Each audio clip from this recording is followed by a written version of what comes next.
sport, les infos, la musique, l'actualité, le tout tamisé et servi à chaud pour vous sur Radio Clédou.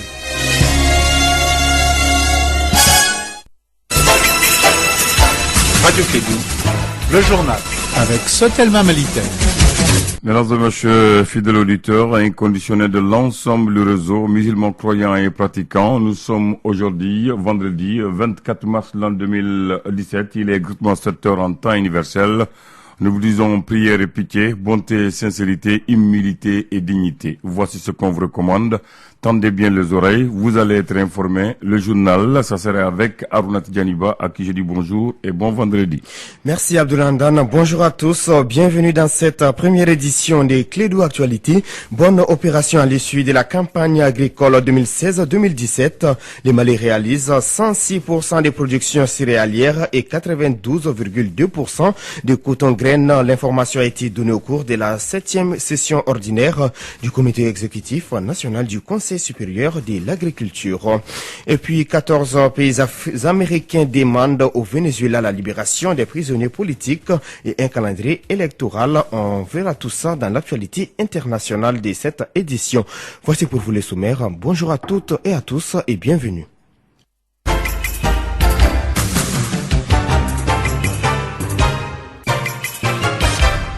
Merci de choisir Radio Clédou pour vous informer. Je vous le disais tantôt, un bilan record pour les Mali à l'issue de la campagne agricole 2016-2017. Notre pays a obtenu 106% des réalisations en production céréalière et 92,2% de coton-graines. L'information a été donnée hier à la primature au cours de la 7e session ordinaire du comité exécutif national du Conseil supérieur de l'agriculture. C'était en présence du Premier ministre, chef du gouvernement. On fait le point avec Fanta Diakiti.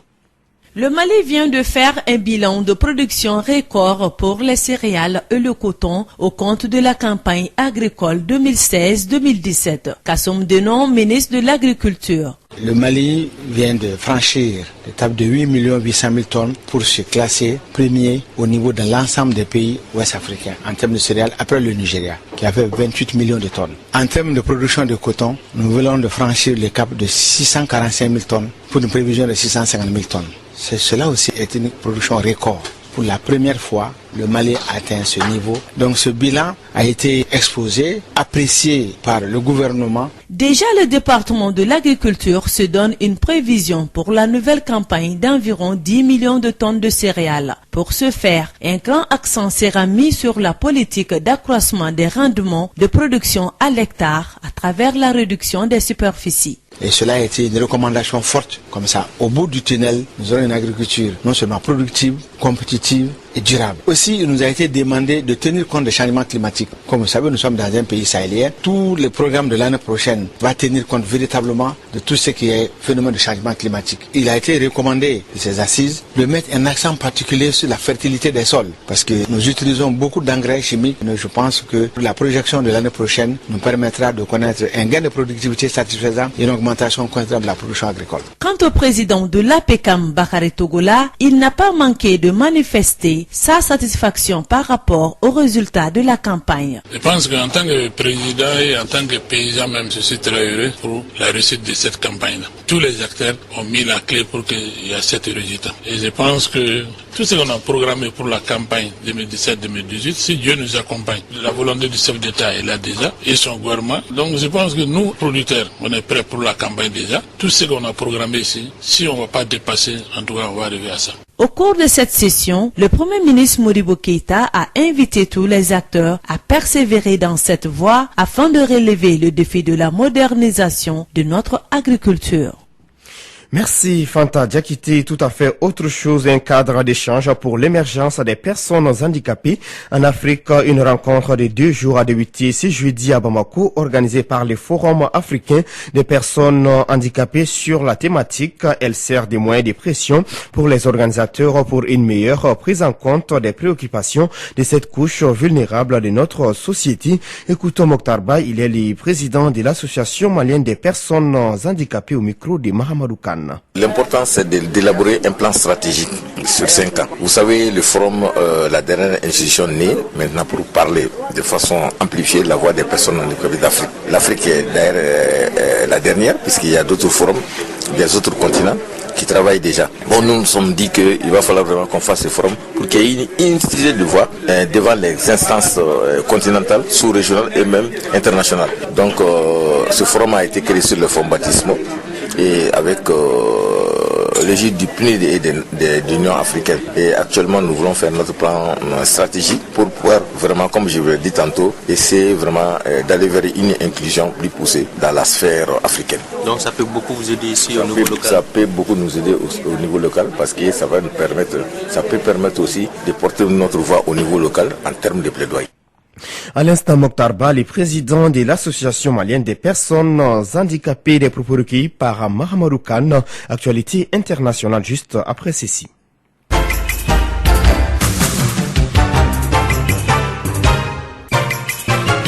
Le nouveau président somalien a appelé ce jeudi la communauté internationale à augmenter son aide pour surmonter la famine qui menace son pays et pourrait miner des espoirs nés des élections pacifiques qui l'ont amené au pouvoir. Près de la moitié de mon peuple est confronté à un manque aigu de nourriture et quelques 15% de la population risque la famine en raison de la sécheresse qui frappe les pays, a déclaré le président Mohamed Abdullahi Mohamed dit Farmajo lors d'une intervention par vidéoconférence auprès du Conseil de sécurité des Nations Unies. Dans un communiqué conjoint publié par le ministère mexicain des Affaires étrangères, 14 pays du continent américain ont demandé ce jeudi au Venezuela la libération des prisonniers politiques et l'établissement d'un calendrier électoral. Les signataires sont l'Argentine, le Brésil, le Canada, le Chili, la Colombie, le Costa Rica, les États-Unis, le Guatemala, le Honduras, le Mexique, le Panama, le Paraguay, le Pérou et l'Uruguay.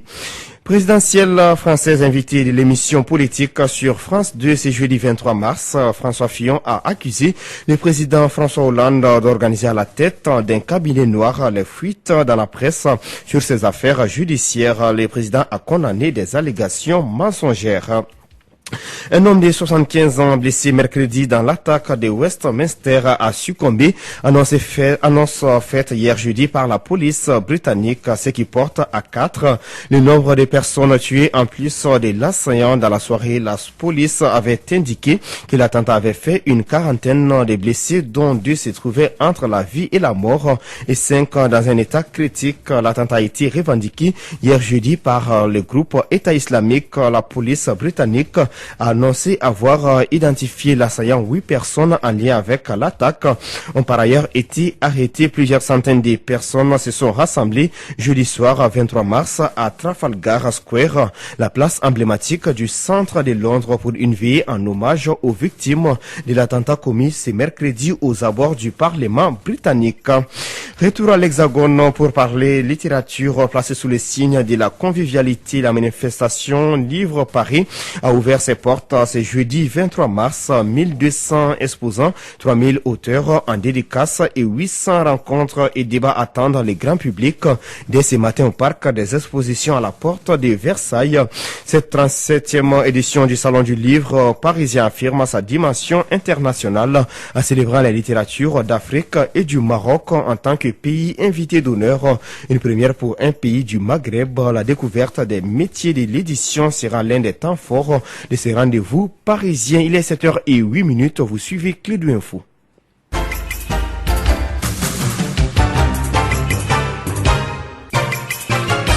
Parlons santé avant de nous séparer. Nous sommes le 24 mars, journée mondiale de lutte contre la tuberculose. Chaque année, 9 millions de personnes développent la tuberculose active et pas moins de 2 millions succombent à la maladie selon les dernières statistiques établies par l'Organisation mondiale de la santé.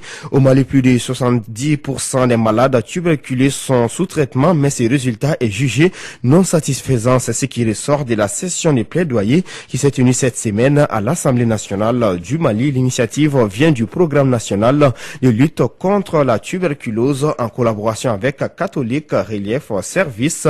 Écoutons Dr Boubacar Diagana Sissoko, coordinateur du programme national de lutte contre la tuberculose. Il est au micro de Fanta Diakiti. Au niveau du programme, nous faisons tout pour dépister, traiter et guérir. Et nous nous attendons à plus de 10 000 cas de tuberculose au Mali chaque année. Et au niveau du programme, nous arrivons à dépister près de 70% des cas de tuberculose attendus. Et parmi ces malades, nous arrivons à guérir 74%. Nous avons des malades qui, malheureusement, ne suivent pas le traitement jusqu'au bout, parce que le traitement, il est quand même un peu long. C'est au moins 6 mois pour les formes sensibles. Nous ne sommes pas satisfaits aujourd'hui des résultats que nous enregistrons par rapport à la lutte. Qu'est-ce que vous attendez de nos honorables députés à travers cette journée? On attend des députés qu'ils s'impliquent davantage dans l'évolution des résultats qui sont engrangés par nos structures techniques. Parce qu'au niveau de chaque district sanitaire, la lutte contre la tuberculose est organisée. Et ils peuvent s'impliquer de façon à ce que les techniciens leur fassent un compte rendu fidèle du niveau de la lutte contre la tuberculose dans leur circonscription. Nous attendons aussi d'eux qu'ils fassent le plaidoyer pour nous, pour rehausser le niveau de financement de la lutte contre la tuberculose au Mali. À l'instant, docteur Boubacar Diagana Sissoko, coordinateur du programme national de lutte contre la tuberculose. Il est 7h passé de 10 minutes dans les studios Djelibaba Sissoko des Radio Clédou. Nous sommes au terme de cette édition. Merci à l'ensemble de la rédaction des Clédou Info et à vous pour votre constante fidélité. Présentation Arunaba avec la complicité technique de Abdoulaye Andan Djiti. Bonne suite des programmes sur notre antenne. Radio Clédou, le journal avec Sotelma Malitaire.